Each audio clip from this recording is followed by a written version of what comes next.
नमस्कार, स्वागत है आपका। आप देख रहे हैं इंडिया वॉइस और मैं हूं आपके साथ योगेश पांडे। रोक करेंगे इस वक्त की बड़ी खबर का। राहुल गांधी से पूछताछ खत्म हो चुकी है। ईडी दफ्तर पहुंचे थे राहुल गांधी और ईडी दफ्तर से निकले राहुल गांधी। अब करीब 3 घंटे तक राहुल गांधी से पूछताछ हुई है। नेशनल हेराल्ड केस में ये पूछताछ की गई है। तो 3 घंटे के बाद राहुल गांधी ईडी दफ्तर से बाहर निकले हैं और पूछताछ का सिलसिला चल रहा था वो खत्म हो गया है। कई सवाल पूछे गए इस दौरान राहुल गांधी से हेराल्ड नेशनल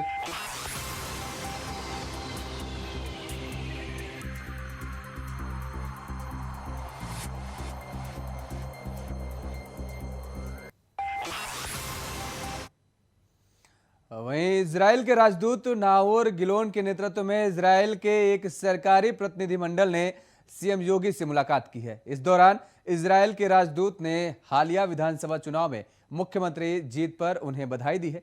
राजदूत नाओर गिलोन ने कहा है कि इजराइल और भारत के बीच मजबूत सामरिक संबंध है। उत्तर प्रदेश के साथ हम कई क्षेत्रों में अच्छे सहयोग की भूमिका में है। इजराइल की सरकार उत्तर प्रदेश सरकार के साथ मिलकर किसानों की आय बढ़ाने के लिए कृषि एवं सिंचाई के क्षेत्र में पेयजल की बेहतर उपलब्धता और जल संरक्षण के क्षेत्र में जो कार्य कर रहे हैं उसे आगे बढ़ाएंगे।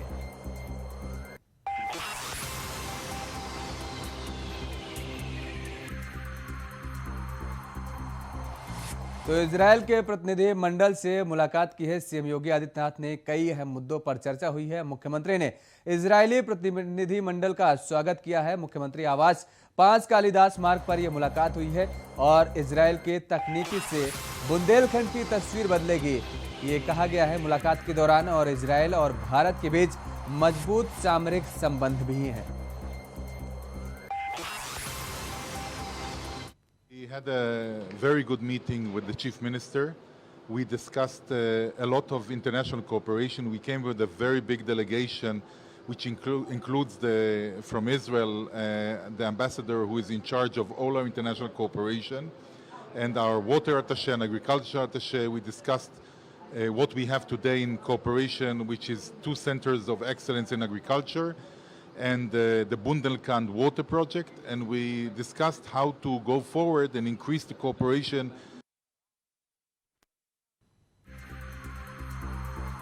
तो इजराइल और भारत के अच्छे संबंध है, ये कहा गया है मुलाकात के दौरान। इजराइल के प्रतिनिधिमंडल से आज उत्तर प्रदेश के मुख्यमंत्री योगी आदित्यनाथ ने मुलाकात की है। ये मुलाकात 5 कालिदास मार्ग पर हुई है। सीएम ने इजरायली प्रतिनिधिमंडल का स्वागत किया है और इसके साथ ही इजराइल की तकनीकी से बुंदेलखंड की तस्वीर बदलने की बात भी कही गई है। मुलाकात बेहद सकारात्मक मानी जा रही है और बताई जा रही है। इजराइल और भारत के बीच मजबूत सामरिक संबंधों का भी इस मुलाकात के दौरान हवाला दिया गया। और इसके साथ ही इजराइल के प्रतिनिधि मंडल ने यह कहा है कि लगातार किसानों की आय दोगुना करने के लिए इजराइल और उत्तर प्रदेश की सरकार लगातार मिलकर के इस दिशा में काम कर रही है। उत्तर प्रदेश के मुख्यमंत्री और स्वास्थ्य मंत्री ब्रजेश पाठक ने आज सुबह करीब 10 बजे अचानक सेक्टर 30 स्थित जिला अस्पताल पहुंच गए।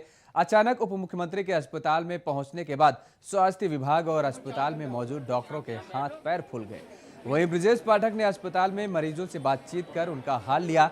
अस्पताल में कई खामियां भी मिली, जिसको लेकर उप मुख्यमंत्री ने संबंधित अधिकारी को नोटिस जारी करने के आदेश दिए हैं।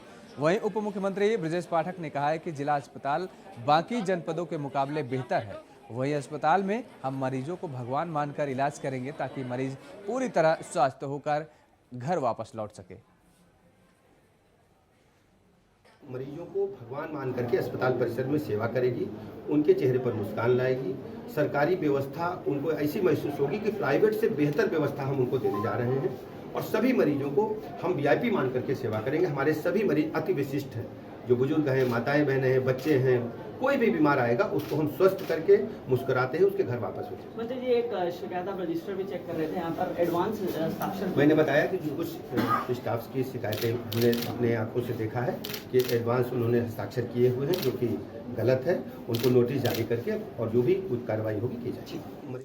और केंद्रीय स्वास्थ्य मंत्री के साथ झारखंड स्वास्थ्य मंत्री बन्ना गुप्ता वीडियो कॉन्फ्रेंसिंग के जरिए बैठक की है। स्वास्थ्य मंत्री बन्ना गुप्ता ने बताया कि टीबी, मोतियाबिंद, बूस्टर डोज जैसे कई विषयों पर केंद्रीय मंत्री से बात हुई है। साथ ही केंद्रीय मंत्री को राज्य से में चल रहे स्वास्थ्य योजनाओं की जानकारी दी गई। बैठक में उन्होंने केंद्रीय मंत्री से रांची और जमशेदपुर में एम्स की मांग भी की है।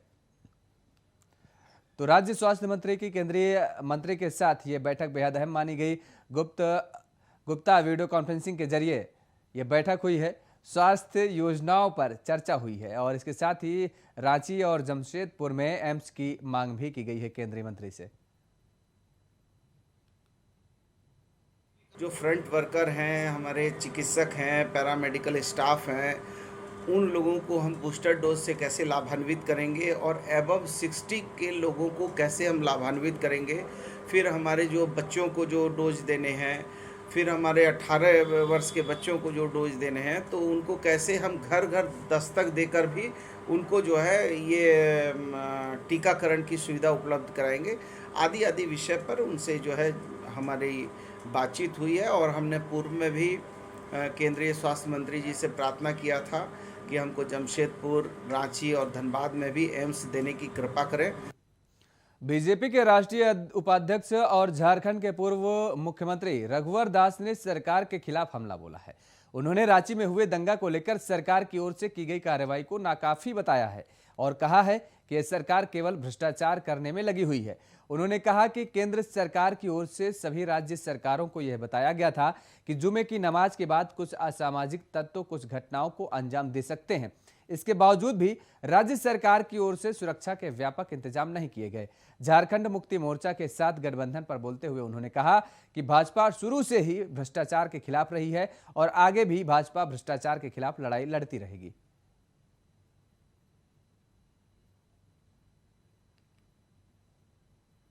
छोटे छोटे बच्चों को आगे कर जो 8 वर्ष में आदरणीय मोदी जी के शासनकाल में जो सांप्रदायिक सौहार्द वातावरण उसको बिगाड़ने का काम अंतर्राष्ट्रीय स्तर पर और देश के स्तर पर भी राष्ट्र विरोधी शक्तियां लगी हुई है कि किस प्रकार भारत को बदनाम, किस प्रकार मोदी सरकार बदनाम। संभल में केंद्रीय मंत्री संजीव बालियान ने जुमे की नमाज के बाद पत्थरबाजी को गलत बताया है। इसके साथ ही उन्होंने राहुल गांधी पर ईडी की कार्रवाई को सही बताया है। तो संजीव बालियान ने पत्थरबाजी को गलत बताया, जबकि ईडी की कार्रवाई को लेकर उन्होंने कहा कि ईडी अपनी जगह पर ठीक है, कार्रवाई सही है और राहुल गांधी को जारी हुए ईडी की तरफ से समन को लेकर के उन्होंने इस बात को जायज ठहराया है। जनपद में जो गरीबों के कल्याण के लिए काम हुए, तो गरीब कल्याण सभाएं हर जनपद में उत्तर प्रदेश के आयोजित की जा रही है। तो उसमें संभल मेरी ड्यूटी लगी थी। मेरा सौभाग्य है कि पिछले 1-1.5 महीने में मुझे 2 बार संभल आने का अवसर मिला। तो एक तरह से जो लाभार्थी हैं सरकार की योजनाओं के, उनसे बातचीत और विचार विमर्श का कार्य। सर नमाज के बाद पत्थर, ये कौन सा नया कल्चर शुरू हो गया उत्तर प्रदेश में? गलत है। शायद जो सख्त कार्रवाई है उसके बाद ये समझ में सबके आ गया। अखिलेश जी तो हिमायत कर रहे हैं, अखिलेश जी कह रहे हैं कि शांतिपूर्ण प्रदर्शन करने रहे लोगों पर बुलडोजर चलाया जा रहा है, क्या कहना है आपका? अखिलेश वोट की राजनीति करते हैं। कांग्रेस अध्यक्ष सोनिया गांधी और सांसद Rahul Gandhi national Herald case में एक बार फिर ईडी ने समन जारी किया है और ईडी कार्यालय में राहुल गांधी से पूछताछ जारी रही, जिसको लेकर देश भर में प्रदर्शन हो रहा है। वहीं राज्य में भी प्रदेश के नेता ईडी की कार्रवाई के खिलाफ प्रदर्शन कर रहे हैं। कांग्रेस के प्रदेश अध्यक्ष राजेश ठाकुर ने भाजपा पर ईडी के माध्यम गांधी परिवार को परेशान करने के आरोप लगाए हैं। एक बार फिर से राहुल गांधी और सोनिया गांधी को ईडी ने समन भेजा है। आज राहुल गांधी की ईडी कार्यालय में पेशी है, तो वहीं देश भर में कांग्रेस के नेता इसका विरोध प्रदर्शन कर रहे हैं। सभी राज्यों के प्रदेश मुख्यालयों में इस तरह से कांग्रेस का प्रदर्शन चल रहा है। तो वहीं झारखंड में बीते दिनों हुई सांप्रदायिक घटना के बाद से कांग्रेस ने अपने प्रदर्शन में, अपने विरोध प्रदर्शन में के कार्यक्रमों में फेरबदल करते हुए प्रदेश के जिला मुख्यालयों में ही प्रदर्शन करेगी। तो वहीं प्रदेश कार्यालय के सामने प्रदेश के नेता, प्रदेश के अध्यक्ष राजेश ठाकुर जी बैठे हुए हैं और जो ईडी के सामने जो ईडी ने समन किया है राहुल गांधी को, उसका विरोध कर रहा है। आइए हम सीधा इनसे जुड़ते हैं। अध्यक्ष जी, आप ईडी ने एक बार फिर से गांधी परिवार को समन भेजा, आज राहुल गांधी जी की पेशी भी है। देखिए, आज समन किया गया है आदरणीय राहुल गांधी जी को ईडी कार्यालय में। उसके विरोध में हम लोग पूरे देश में धरना प्रदर्शन के माध्यम से ये बताने का काम कर रहे हैं कि आप एक स्वतंत्र एजेंसी हैं, ईडी हो या सीबीआई हो, आप गुलाम एजेंसी की तरह काम मत कीजिए। आप किसी राजनीतिक एजेंडे के तहत काम मत कीजिए, किसी का आप पॉलिटिकल टूल्स मत बनिए। उन्हीं सारी चीज़ों को लेकर के हम लोग आज पूरे प्रदेश में वैसे धरना प्रदर्शन का कार्यक्रम है। सभी जगहों पर उपायुक्त के माध्यम से हम लोग राज्यपाल को पत्र भेज रहे हैं और वो गृह मंत्री तक जाएगा कि ईडी का दुरुपयोग न हो। और हम चाहते हैं, आज चेतावनी भी देते हैं और आग्रह भी करते हैं कि ईडी एक स्वतंत्र इकाई के रूप में काम करे, तभी जा कर के उसकी जो स्वतंत्रता या यूँ कहिए उसकी जो साख है वो रह पाएगी, वरना उनकी साख खत्म हो जाएगी। पिछले बार भी जब राहुल गांधी जी को समन भेजा गया तो इसी तरह का एक पॉलिटिकल स्टंट हुआ था, दिल्ली के सड़कों पर भी कांग्रेस के नेता उतरे थे। इस बार भी फिर उसी तरह से, तो क्या एक ईडी पर एक पॉलिटिकल प्रेशर? नहीं, देखिए, ईडी को अपना काम करना है, पॉलिटिकल कोई स्टंट नहीं है। जो पॉलिटिकली मोटिवेटेड होकर के जब ईडी काम करेगी तो हम लोग भी पॉलिटिकल रूप से उनका विरोध करेंगे। इसमें कहाँ कोई दिक्कत की बात है। जब आप एक पॉलिटिकल पार्टी के कहने पे कार्रवाई कर रहे हैं तो हम तो पॉलिटिकल पार्टी ही हैं और हमारे नेता को परेशान किया जाएगा, हम चुप बैठे, ये संभव नहीं है। तो लगातार कांग्रेस प्रदेश मुख्यालय के सामने ही प्रदेश के नेता, प्रदेश के अध्यक्ष राजेश ठाकुर समेत तमाम जो प्रदेश के नेता है वो बैठकर नेशनल हेराल्ड केस मामले में जो समन गांधी परिवार को भेजा गया उसका विरोध कर रहे हैं। साथ ही आपको यह भी बता दें कि झारखंड में पिछले 1.5 महीनों से ईडी झारखंड में कार्रवाई कर रही है और उस कार्रवाई में कई अधिकारी, कई मंत्री, विधायकों के भी नाम सामने आने की बातें कही जा रही है। ऐसे में राजनीतिक गलियारे में ईडी के कार्रवाई को लेकर राज्य से लेकर राष्ट्रीय स्तर पर प्रश्न चिन्ह उठाए जा रहे हैं। Chittaranjan Kumar, India voice, Ranchi. Varanasi BHU के सिंह द्वार पर राहुल गांधी से ईडी की पूछताछ पर एनएसयूआई के छात्रों ने विरोध जताते हुए प्रदर्शन किया। बता दें कि एनएसयूआई के छात्रों ने हाथ में बैनर, पोस्टर लेकर जमकर नारेबाजी की। तो बीएचयू के सिंह द्वार पर प्रदर्शन किया गया। एनएसयूआई के छात्रों की तरफ से ये प्रदर्शन किया गया और ईडी के तरफ से की जा रही कार्रवाई का ये विरोध प्रदर्शन रहा। राहुल गांधी से ईडी की पूछताछ पर प्रदर्शन एनएसयूआई के छात्रों ने जमकर किया।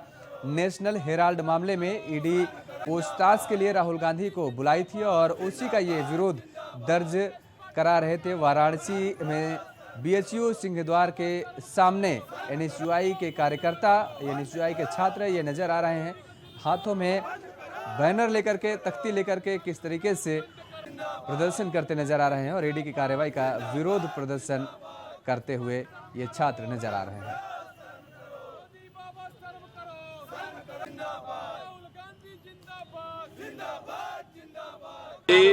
जिस तरीके से सरकारी संस्था, नरेंद्र मोदी जी सरकारी संस्थाओं का दुरुपयोग कर रहे हैं, ईडी द्वारा राहुल गांधी और सोनिया गांधी जी को सम्मन भेजा गया है और उसी के उस चीज़ को लेकर हम लोग बीएचयू के सिंह द्वार पर विरोध प्रदर्शन कर रहे थे।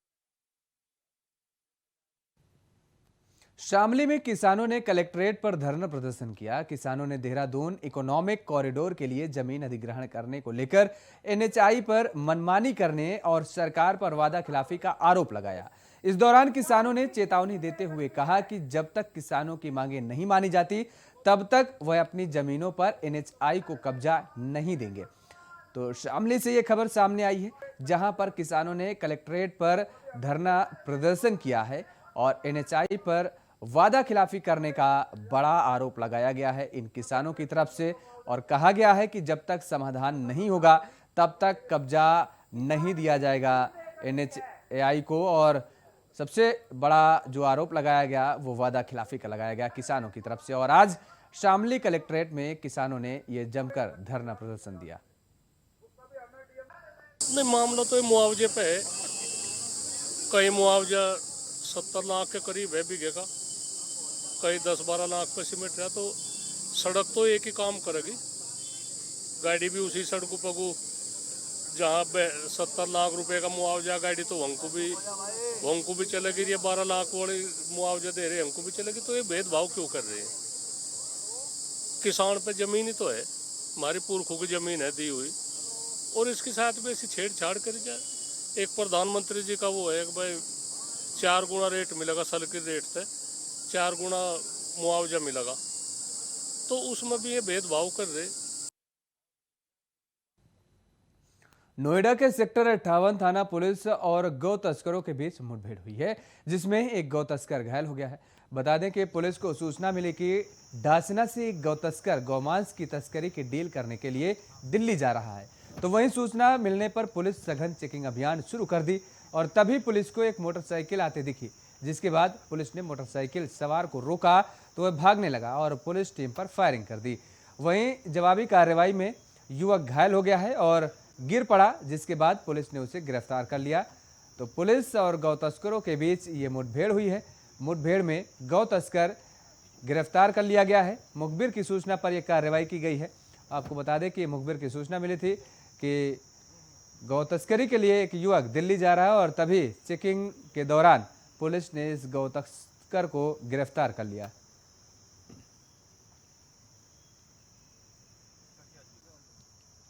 देखिए, कल सेक्टर 62 के गोलचक्कर पे एक संदिग्ध पिकअप को रोक करके चेक किया गया था। उसमें काफ़ी मात्रा में गोमांस था। हम लोगों ने वहाँ 3 व्यक्तियों को वहाँ से पकड़ा। तीनों का नाम, एक का नाम रिजवान, एक शहजाद, दूसरा सिराजू, तीसरा। ये तीनों डासना के रहने वाले हैं और इन लोगों से पूछताछ में इन्होंने बताया कि ये डासना के आसपास के एरियाज़ में ये इलीगल स्लॉटरिंग करते हैं और बाकी इस तरह के जो ये गोमांस उसको लेकर के गाजीपुर में जाकर बेचते हैं दिल्ली में। योगी सरकार में बुलडोजर का खौफ इस कदर हावी है कि पूर्व कैबिनेट मंत्री और अमरोहा विधायक महबूब अली ने अपने ही आवास के आगे हुए अवैध कब्जे को तोड़वा दिया। दरअसल 3 दिन पहले नगरपालिका का सपा विधायक के आवास पर नोटिस चस्पा किया गया था और जिसके बाद महबूब अली ने घर के बाहर के अतिक्रमण खुद से ही हटा लिया। तो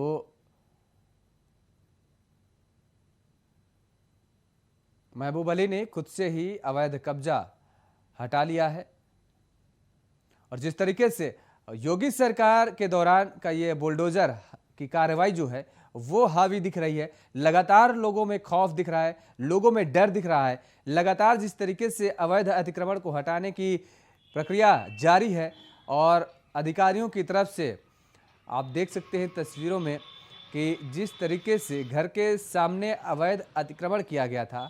महबूब अली हैं, समाजवादी पार्टी के नेता और पूर्व मंत्री भी विधायक हैं, तो ऐसे में अब समाजवादी पार्टी के विधायक ने खुद ही अपने घर के सामने अवैध अतिक्रमण को तोड़वा दिया, हटा लिया अवैध अतिक्रमण। ये कार्रवाई की गई और इस कार्रवाई खुद के द्वारा कर ली गई, जिसके ये पता चल सकता है कि उत्तर प्रदेश की सरकार किस तरीके से अवैध अतिक्रमण को लेकर के सक्रिय है और लोगों में कहीं ना कहीं बुलडोजर का खौफ भी अब नजर आने लगा है।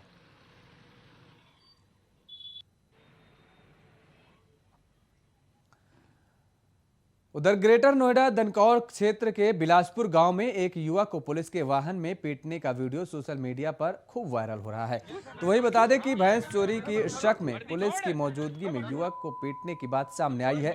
53 सेकंड के इस वीडियो में युवक खुद को निर्दोष बताकर छोड़ने की अपील कर रहा है। तो वहीं बता दें कि वीडियो में पुलिसकर्मी भी युवक के साथ मारपीट करते हुए नजर आ रहे हैं। ग्रेटर नोएडा का ये वीडियो बताया जा रहा है और पुलिस की गाड़ी में ही ये पिटाई का वीडियो अब खूब वायरल हो रहा है। आरोप है युवक पर कि भैंस उसने चोरी की है और ये शक था, उस शक पर इस युवक की जमकर पिटाई गई। पुलिस भी इस पिटाई के दौरान मौजूद रही और अब इसका वीडियो सोशल मीडिया पर खूब वायरल हो रहा है।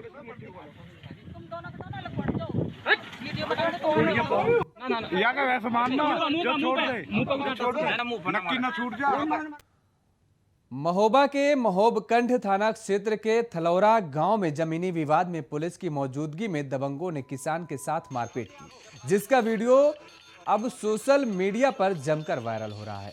तस्वीरों में आप साफ तौर पर देख सकते हैं कि दबंगों ने किस तरह से किसान के साथ मारपीट की है। मारपीट में किसान घायल हो गया है और पुलिस की मौजूदगी में ये मारपीट हुई है और अब मारपीट का ये पूरा वीडियो वायरल हो रहा है। महोबा का ये वीडियो है, महोबा जिले का, उत्तर प्रदेश के, जहां पर किसानों से मारपीट की गई और मारपीट का वीडियो अब सोशल मीडिया पर खूब वायरल हो रहा है।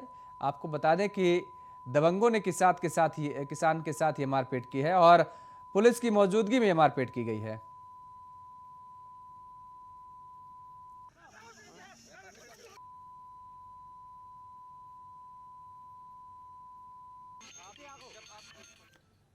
कानपुर के लाल बंगला N2 रोड पर विधानसभा अध्यक्ष सतीश महाना के समर्थकों और सपा नेता फतेह बहादुर सिंह के समर्थकों के बीच जमकर मारपीट हुई।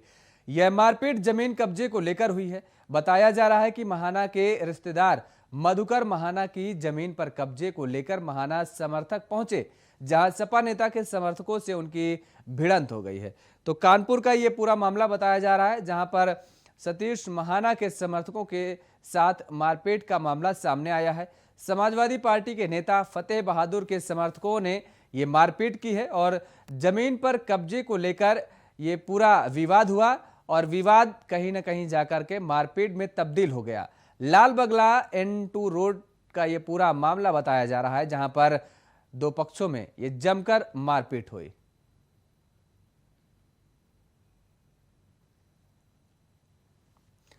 तो लाल बंगला N2 रोड पर यह मारपीट हुई है। कानपुर शहर का यह मामला है। सतीश महाना के समर्थकों के साथ समाजवादी पार्टी के नेता के बीच मारपीट हुई है। सपा के नेता फतेह बहादुर के समर्थकों ने जमकर मारपीट की है। जमीन पर कब्जे को लेकर के ये मारपीट हुई है। और इसी खबर पर ज्यादा जानकारी के साथ हमारे संवाददाता मोहम्मद असलम फोन लाइन पे बने हुए हैं। मोहम्मद असलम, कानपुर से ये जो खबर सामने निकल करके आ रही है कि सपा नेता फतेह बहादुर के समर्थकों ने पूरी मारपीट की है, क्या है पूरी घटना? जी बिल्कुल, ये पूरा मामला जो है वो चकेरी थाना क्षेत्र का है और जो चीजें निकल कर सामने आ रही हैं वो ये है कि सतीश महाना के रिश्तेदार बताए जा रहे हैं, वो मधुकर जिनका नाम है, वो जाजमो आज पहुंचे थे NSG कॉलोनी, जहां पर बताया जा रहा है कि कब्जे की जमीन पर कब्जा किया जा रहा है। इसके बाद वहां पर जो सपा के जो प्रत्याशी रहे हैं विधानसभा विधायक फतेह बहादुर गिल, उनके वो अपनी भीड़ के साथ पहुंच जाते हैं और वहां पर जो है बातों में बात इतनी बढ़ जाती है कि विवाद हो जाता है और मामला वहां पर इतना बिगड़ जाता है कि हाथापाई भी हो जाती है, जिसके दौरान फतेह बहादुर गिल के जो है छोटे भाई हैं। इस पूरे मामले में कहीं ना कहीं जो पुलिस है वो वहां पर जो मौजूद है भीड़ को हटाती है और जो है फतेह बहादुर मोहम्मद असलम, सतीश महाना के ये जो अपने आप को रिश्तेदार बता रहे हैं, ये वहां पर करने क्या पहुंचे थे? और दूसरी बात कि जमीन कब्जा कौन कर रहा था? जो अभी तक बातें सामने आई हैं वो ये बताया जा रहा है कि जो सतीश महाना विधानसभा अध्यक्ष हैं और कानपुर से महाराजपुर विधानसभा के विधायक भी हैं, तो उनके जो रिश्तेदार हैं मधुकर महाना, वो वहां पर जमीन कब्जा के लेकर वहां पर पहुंचे थे या उनके जो साथी थे वो पहुंचे थे, समर्थक थे। जिसके बाद वहां पर जब ये वहां पर पहुंचे थे उसके बाद जो आसपास के लोग थे उन्होंने विरोध किया है, जिसके बाद वहां पर फतेह बहादुर सिंह पहुंच गए और वह जमकर वहां पर विवाद हुआ है। इस दौरान फतेह बहादुर सिंह के चोटें भी आई है, हालांकि वहां पर पुलिस पहुंच जाती है और दोनों ही पक्षों को समझा बुझाकर शांत कराती है, जिसके बाद फतेह बहादुर गिल को पुलिस थाने के जीप में भरकर थाने ले गई है। जी बिल्कुल, चलिए बहुत बहुत शुक्रिया तमाम सारी जानकारी देने के लिए मोहम्मद असलम। तो सतीश महाना के समर्थकों और समाजवादी पार्टी के नेता फतेह बहादुर के समर्थकों के बीच मारपीट हुई है। दातागंज सरकारी अस्पताल में जमीन पर मरीज तड़पता रहा और डॉक्टरों ने मरीज के इलाज नहीं किया। बता दें कि मरीज गंभीर बीमारी से ग्रस्त था, लेकिन डॉक्टर अनदेखा करते रहे। तो वहीं इस मामले को सामने आने के बाद अस्पताल प्रशासन पर और स्वास्थ्य महकमे पर अब सवाल उठ रहे हैं। दातागंज का यह पूरा मामला है, जहां पर जमीन पर तड़पता नजर आया मरीज, लेकिन डॉक्टरों ने उसका इलाज नहीं किया। इस बुलेटिन में फिलहाल इतना ही। खबरों के लिए आप बने रहिए इंडिया वॉइस के साथ। नमस्कार।